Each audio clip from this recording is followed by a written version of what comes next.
Jamie Lee Curtis is making her return to the silver screen as Laurie Strode once again for the Halloween franchise. This is the one of the most confusing franchises in movie history. Like the years it takes place, it's not linear. It jumps from one year to another. You never know sure who's alive, who's dead. Let me explain. The original Halloween came out in 1978, took place in 1978. Jamie Lee Curtis was the breakout hermaphrodite. I'm sorry. Look, she talked like a dude during that movie. I'm sorry. It was the funniest. She's a great actress, but you know, oh, the keys. I forgot the keys. Oh, I think I dropped my fucking nutsack on the floor somewhere. I mean, just her screams were funny to me. Remember she like Michael Myers first like popped out at her ass and like stabbed her in the fucking shoulder. She fell down the stairs and all you hear is she sounded like fucking somebody like kicked Scooby-Doo in the balls. That's what she sounded like whenever she screamed. But it was a good movie, one of my favorite movies ever. So Halloween came out 1978, took place in 78, right? Then Halloween 2, let's try to stick with this here, comes out in 1981, I think. Takes place still in 1978 because it's on the same night. That's where she's like limping around the hospital in a really bad like wig because her hair was cut really short at that point. They gave her that awful fucking blonde wig and it never worked, but whatever. Decent. It wasn't the best. Halloween 3 was like, fuck it, we're going to go in a different direction until the box office receipts came back and nobody went to see it. And so they were like, fuck it, bring Michael Myers back and bring the mask back. Halloween 4 comes out in 1988 about. And that was when it really started to go downhill because Michael Myers no longer had the scary Michael Myers mask. I mean, part 1, it was scary. Part 2, it was creepy. In part 4, he just looked like a mime. He looked like a mime with bad William Shatner hair. And I know it's based on a William Shatner mask, but it was awful. And then they introduced the concept of Jamie Lee Curtis being dead and her daughter's living in some house and she's 6 years old and Michael Myers somehow knows this and snaps out of a coma and starts chasing her around in, appropriately enough, a clown costume, which he killed his sister in wearing a clown costume. And, okay, so that takes place in 88. That starts to get linear with the time. It starts to, like, make sense. Like, then the next year, another one came out, Halloween 5. And that was in 1989, which, okay, after 88, 89, we got it. The girl's in a psych ward after stabbing her, like, mom to death or something like that. And somehow that's all forgiven. She, like, killed her mom at the end of the movie. Or, I'm sorry, her stepmother, whoever, at the end of the movie, at the end of part 4. She, like, stabbed the bitch to death. They all look up at her. She's holding fucking the scissors and wearing the clown mask and breathing all deeply. That's time to shoot the bitch. The sheriff was right there. That's a shitty sheriff. He sees her, looks up, he's like, oh. It's like, no, shoot that little bitch. She's going to grow up to be a fucking, you know, like a mask-wearing psycho who's going to come back every fucking Halloween, or maybe she'll pick a different holiday. Maybe she'll come back from Yom Kippur or some shit like that every year. Who knows? But she's going to be immortal. She's related to that motherfucker. Get rid of her now. I don't care if she's 6. Get rid of her. But no, they put her in a psych ward for children or something like that, and somehow find out there's some psychic link between her and Michael Myers. Like, he can make her do shit. That's when you started to lose me. And then they have this whole thing of like this cult that's keeping.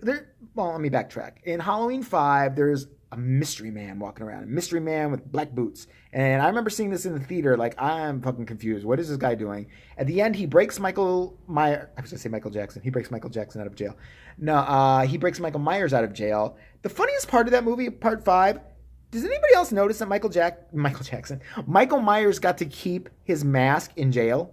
Like, he's in jail. He's sitting there, and he's kind of like, ooh, they got me. Fuck yeah, kill all those people. Fine, fuck you, you got me. But he's still got the mask on. They didn't think to take the mask off. Like, they're okay in Haddonfield jail with people wearing masks, which, all right, Jason Voorhees would love it, and so would everybody else that's a killer in a movie. The Scream guy could be in the next cell. We don't know. So then that's when it starts to get weird. I think 94, 95, Halloween 6 or whatever the fuck it was came out, and that was just, I don't know what the fuck that was. It was like the Twilight Zone mixed with Rosemary's Baby, mixed with Michael Myers, mixed with like the Invasion of the Body Snatchers, because everybody in the town was in on it.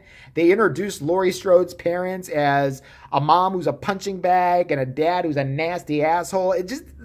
They might as well have just like, whoever directed that film should have taken their dick out and pissed on the original film. Just, that should have been the movie. Just be like, I'm gonna fucking piss all over the original. Look, this is what I think of the original. Because he basically cinematically pissed on the series, if you ask me. All right. So then that one ends, and the next one is the H2O one, Halloween H2O, directed by, I think it was Kevin Williamson. Kevin Williamson at the time was known for, you know, making the WB stars back when the WB was the WB, like Sarah Michelle Gellar, Jennifer Love Hewitt, fucking Neve Campbell and all them, like Scream Queens, and making them all like, I Know What You Did Last Summer, Scream. So he's like, fuck it, I'll tackle Halloween. It was okay. It wasn't the best I'd ever seen, but it did all right, but again, they couldn't get the mask right. And I know there's something about rights or whatever, but don't you have a fucking lawyers in Hollywood that can deal with this? Like, slip somebody 100, all right, at some point, and be like, just give us the rights to the mask. Don't be a dick. This isn't like Thor or some $100 million movie. This is a fucking, like, what, $10 million movie at most at that time? Yeah, so he's got the non-scary mask again, and Jamie Lee Curtis was back for that one. And how they explain her being back after supposedly having killed her off in part 4 and 5 was she'd went into hiding.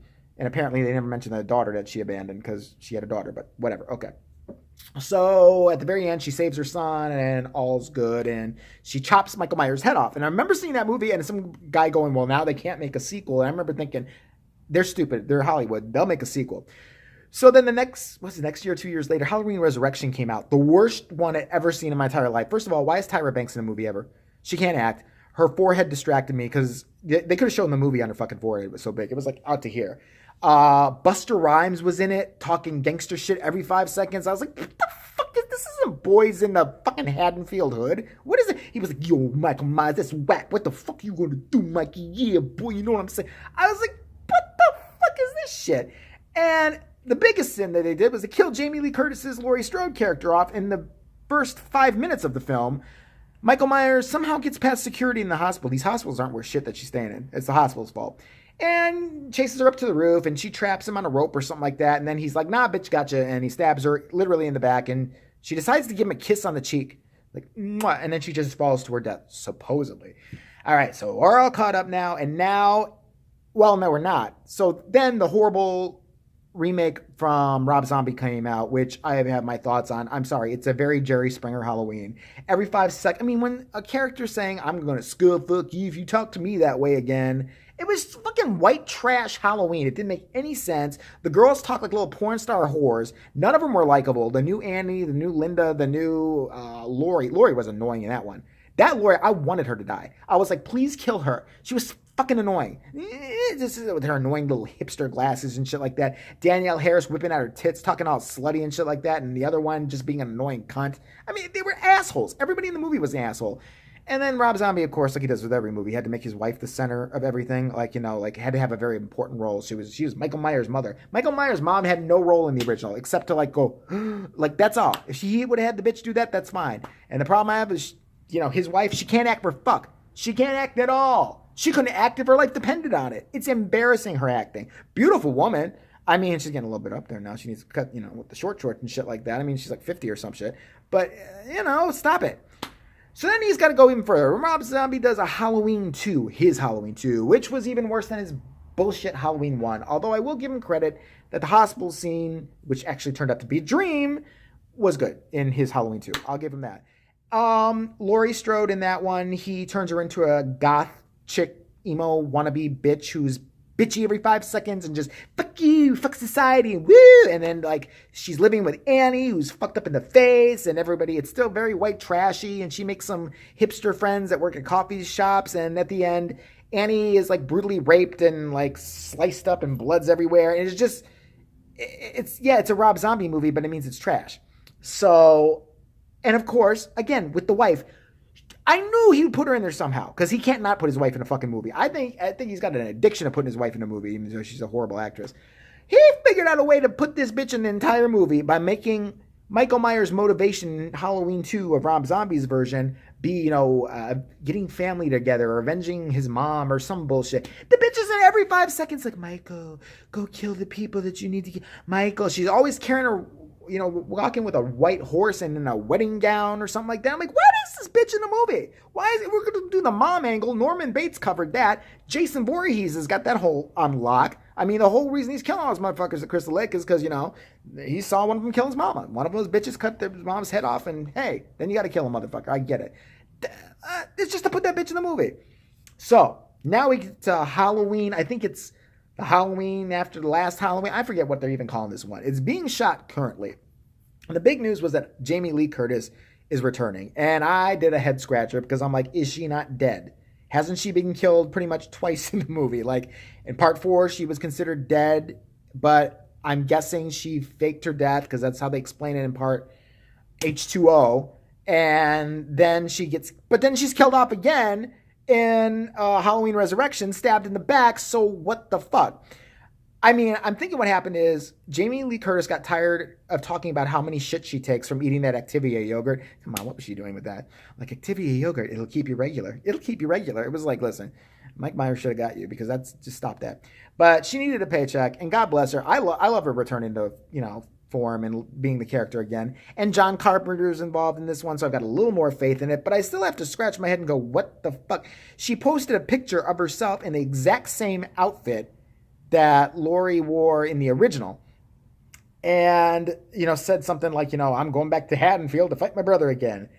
And I'm just sitting there like, I had a few thoughts, like, first of all, it's going to be a slow chase scene. She's like 65 now, right? I mean, she's 64, 63 or something like that. It's going to, that she's going to be able to run and go, oh, somebody help me, please. She's going, ow, ow, oh, shit, the pin in my hip just popped out. Oh, I choked on my pins now.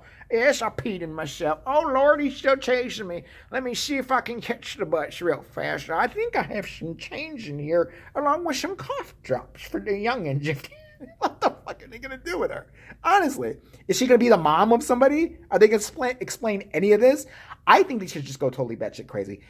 It should be an imposter pretending to be Laurie Strode.